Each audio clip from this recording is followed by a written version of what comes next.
اور جو بخیل ہے اس کے نقصان کو بڑھا دے، جو خرچ کرتا ہے اس کے مال کو بڑھا دے، اور جو بخیل ہے اس کے نقصان کو بڑھا دے۔ ہم نمازوں سے غافل ہوتے ہیں، اوقات کی پابندی نہیں کر پاتے، لیکن اس کا کیا وبال ہے، اس کا کیا خمیازہ بھگتنا پڑے گا۔ نبی علیہ السلام کی ایک حدیث میں ایک مثال کا ذکر ہے،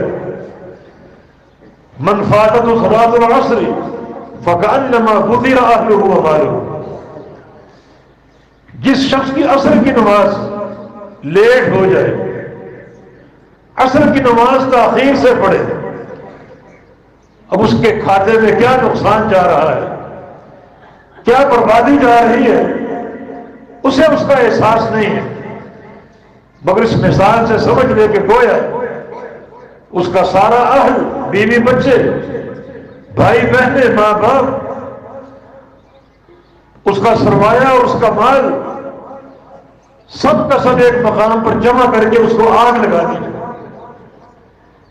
کیا اس کے احساسات ہوں گے؟ جو اپنی نگاہوں کے سامنے بچوں کو جلتا ہوا دیکھے گا، اپنی کمائی کو جلتا ہوا دیکھے گا، تو اس مثال کو سننے کے بعد جو وبال کی صورت حال ہے، اب کوئی بندہ نماز کو لیٹ کرے گا، سارے کام چھوڑ کے نماز پڑھے گا، نماز مقدر، اس کی تاخیر کی کوئی گنجائش نہیں۔ اور بعض اوقات پیارے پیغمبر صلی اللہ علیہ وسلم عملی مثال دیا کرتے تھے۔ صحابہ کرام کی جماعت کے ساتھ تشریف لے جا رہے تھے، راستے میں ایک درخت دیکھا، سوکھا ہوا، سوکھے پتے، چھڑی آپ کے ہاتھ میں تھی، آپ وہاں رک گئے، ٹھہر گئے، صحابہ کرام بھی ٹھہر گئے، آپ نے اپنی چھڑی اس درخت کی ایک شاخ پر ماری اور سارے پتے جھڑ گئے۔ صحابہ یہ منظر دیکھ رہے ہیں، یہ ایک عملی مثال ہے۔ تو رسول اللہ صلی اللہ علیہ وسلم نے ارشاد فرمایا، کچھ کلمات ایسے ہیں اگر تم کو پڑھتے رہو تو اللہ تعالیٰ تمہارے گناہوں کو اس طرح جھاڑ دے گا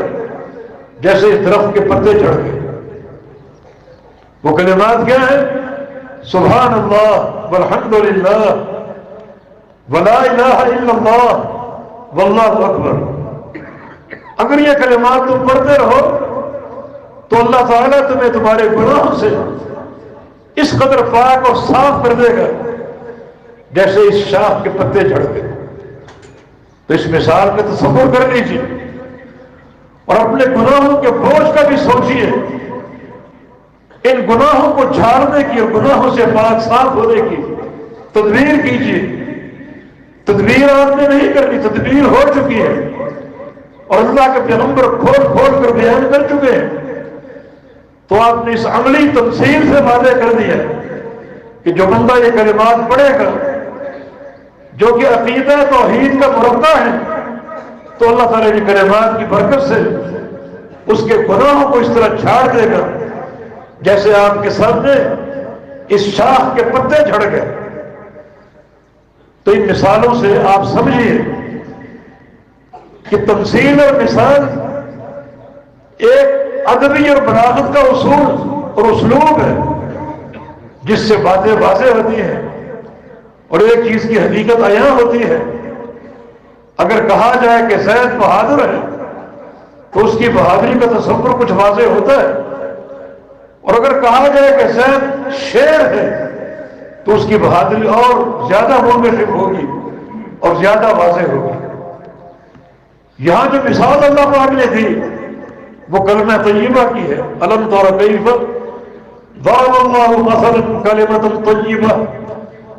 اللہ نے مثال بیان کی کلمہ طیبہ کی۔ وہ کلمہ طیبہ کیا ہے؟ لا الہ الا اللہ، لا الہ الا اللہ، جو کہ دین کی اساس ہے۔ اللہ کے پیارے پیغمبر کی پہلی دعوت کوہ صفا پر کھڑے ہو کر قولوا لا الہ الا اللہ تفلحوا، کہ کلمہ پڑھ لو لا الہ الا اللہ، تم فلاح پا جاؤ گے، دنیا میں فلاح پا جاؤ گے، قبر میں فلاح پا جاؤ گے، قیامت کے دن فلاح پا جاؤ گے، جب اللہ کے سامنے کھڑے ہو گے حساب و کتاب کے لیے فلاح پا جاؤ گے، جب مرحلہ میزان آئے گا تمہارے اعمال تولے جائیں گے وہاں بھی فلاح پا جاؤ گے، اور جب پورے صراط سے گزرنے کا وقت آئے گا وہاں بھی فلاح پا جاؤ گے اس کلمے کی اساس پر لا الہ الا اللہ۔ رسول اللہ صلی اللہ علیہ وسلم کی حدیث ہے افضل الذکر لا الہ الا اللہ، سب سے بہترین ذکر لا الہ الا اللہ ہے۔ نوح علیہ السلام نے اپنے بیٹوں کو وصیت کی اوصیکم بلا الہ الا اللہ، کہ میں تمہیں زندگی بھر لا الہ الا اللہ اختیار کیے رہنے کی وصیت کرتا ہوں، کبھی اس کلمے سے غافل نہ ہونا، اور کبھی تمہاری توجہ اس کلمے سے روزر نہ ہو، کثرت اس کا ذکر جاری رکھنا، اٹھتے بیٹھتے پڑھو لا الہ الا اللہ، کیونکہ اگر ساتوں آسمان اور ساتوں زمینیں اور آسمانوں اور زمینوں کو آباد کرنے والے ایک پلڑے میں ہو اور وضعت لا الہ الا اللہ فی کفۃ اخری، دوسرے پلڑے میں صرف کلمہ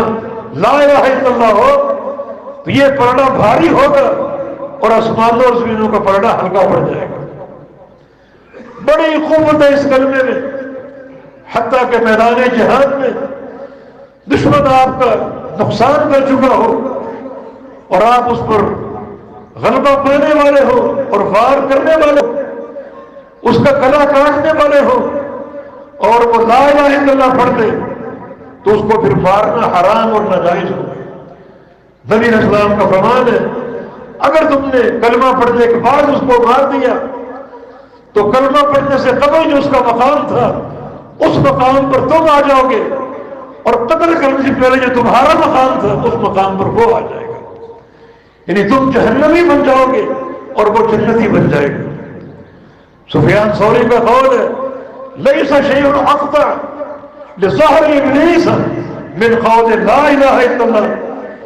ابلیس کی کمر کو سب سے زیادہ جو کلمہ توڑتا ہے وہ کلمہ لا الہ الا اللہ ہے۔ جتنا کثرت سے پڑھو گے وہ شیطان پر لاٹھیاں برسا رہے ہو، ابلیس کی کمر پر کوڑے مار رہے ہو، اور اس کلمے کی برکت سے اس کو کوڑے مار مار کر ماندہ کر دو گے،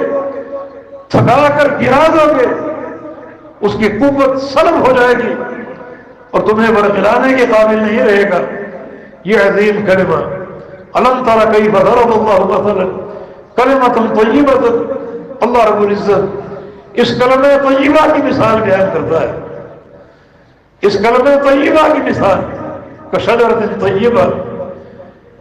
کلمہ طیبہ کی مثال ایک عمدہ درخت کی ہے۔ شجرہ طیبہ سے مراد بالاتفاق کھجور کا درخت ہے، تو اللہ تعالیٰ نے کلمہ طیبہ کی تمثیل اور تشبیہ کھجور کے درخت کے ساتھ قائم کی ہے۔ وجہ تشبیہ تین چیزیں، مشابہت کی وجوہ تین ہے، مشابہت کے اسباب تین ہیں، بلکہ ایک حدیث کو شامل کر لیں تو مرکزی طور پر چار اسباب ہیں مشابہت کے، کہ یہ کلمہ طیبہ کھجور کے مشابہ کیوں ہیں، اور اس تشبیہ کو پہچان لینے کے بعد اس کلمہ طیبہ کے تعلق سے ہمارا کردار کیا ہونا چاہیے۔ پہلی وجہ تشبیہ یہ ہے کہ اصلها ثابت، اس شجرہ طیبہ کی اصل، جڑیں اور بنیاد انتہائی پختہ اور ثابت ہے، بہت ہی مضبوط۔ سب سے مضبوط جڑیں جس درخت کی ہوتی ہیں وہ کھجور کا درخت ہے، اور آپ اس کھجور کے درخت کو پانی دیں یا نہ دیں ہر سال آپ کو پھل دے گا، بڑی کارآمد اس کی جڑیں ہیں۔ تو کلمہ طیبہ کی مثال شجرہ طیبہ سے ہے، اور وجہ مثال پہلی کہ اصلها ثابت، کھجور کے درخت کی جڑیں مضبوط ہوتی ہیں اور ثابت اور راسخ اور پختہ اور قوی ہوتی ہیں۔ تو اس کلمہ طیبہ کو تم نے جو قبول کرنا ہے